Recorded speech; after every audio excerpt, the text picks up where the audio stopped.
Hey guys, so I want to talk in this video about empathy and empaths.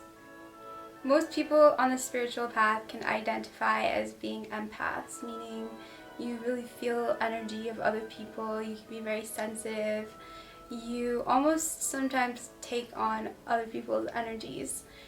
And I see a lot of people struggling with this, with the identity of being an empath and with operating as an empath.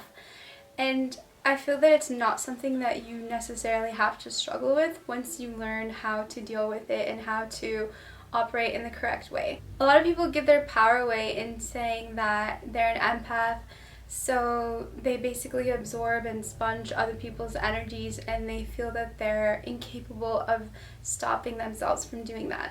The truth is, empathy is a form of sensory perception. It's basically you're able to use your intuition, your emotions to feel. It's almost like a sixth sense. Knowing this, let's say for example, you compare it to the sense of seeing. So you can see things more clearly, you could say. So this doesn't necessarily mean that because you see more clearly, you have to spend your time going and looking at things that are difficult on the eyes just to sort of test your vision. A lot of what empaths do is they feel the sense of over responsibility, or like a sense of responsibility that because they feel so much that it's kind of up to them to take on other people's energies and transmute their energies for them.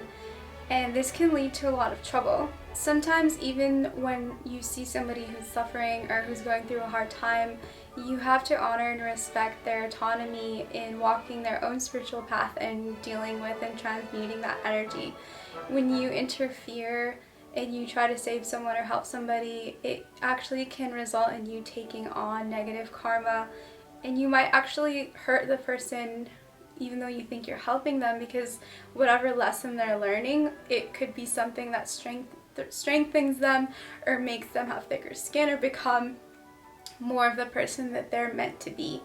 This doesn't mean, if you're an empath, to just completely turn off your sense of compassion and not feel for people and just be numb. It's about understanding how to have empathy in the correct way. So it's important to learn how to be present for somebody without necessarily absorbing and sponging in their energy. There's a way to learn how to be neutral and be present and show compassion without taking on another person's energy. Because if you're always taking on other people's energies, you're just going to end up completely exhausted.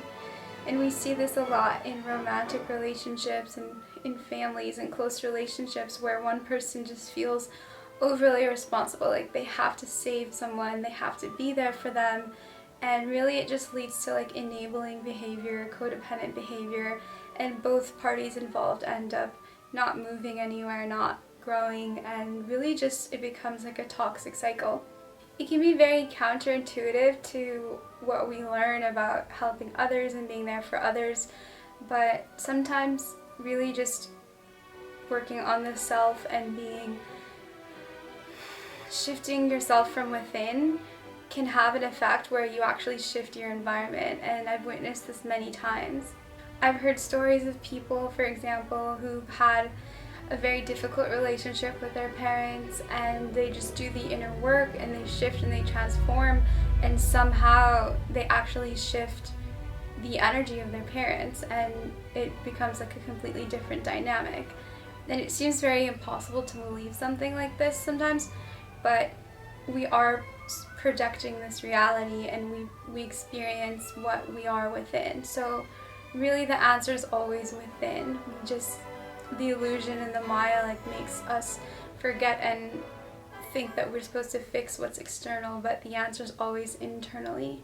Sometimes being an empath or identifying as an empath is actually a cop-out, where instead of wanting to work on yourself, you externalize that self-reflection. You don't take ownership of self-reflection and self-work, and you think that you don't have time or you don't have the energy or whatever because you're busy looking after somebody else.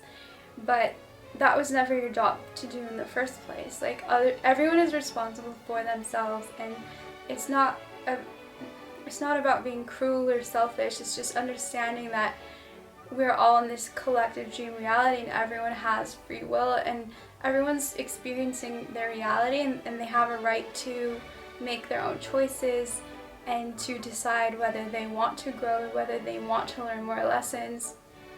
Sometimes certain lessons or certain things where we see someone suffering is actually their greatest gift to them, and it's really not up to you to decide how to interfere in another person's free will, even if they seem to be having a really hard time. I wanted to talk about this subject because I feel that it's very important, and I see it a lot within the spiritual community. And basically, I see a lot of just people kind of taking on things that they don't have to, and not really having the proper tools and understanding of how to be compassionate and be present without absorbing and taking on unnecessary burdens and energy. And there is a way. The more grounded you are in yourself, the more strong you are within your own energy. You have magnetism, you have strong aura. The more things just kind of align themselves and work themselves out within your external environment. So don't get confused and try and fix how you're feeling inside by shining the mirror. Remember that it's inside, it's internal. You are the projector. You are projecting everything you experience. The more you do the inner work, the more you do the meditation, the yoga, the cleaning up your diet, just cleaning up your lifestyle, the more that everything just miraculously shifts. It has to, because you are magnetizing your experience, and you raise your frequency, and your environment has to follow. It's just physics and how life works. So remember not to fall for Maya, not to fall for the illusion, always to come back to the self and work on shifting yourself, work on the person in the mirror, not the mirror itself.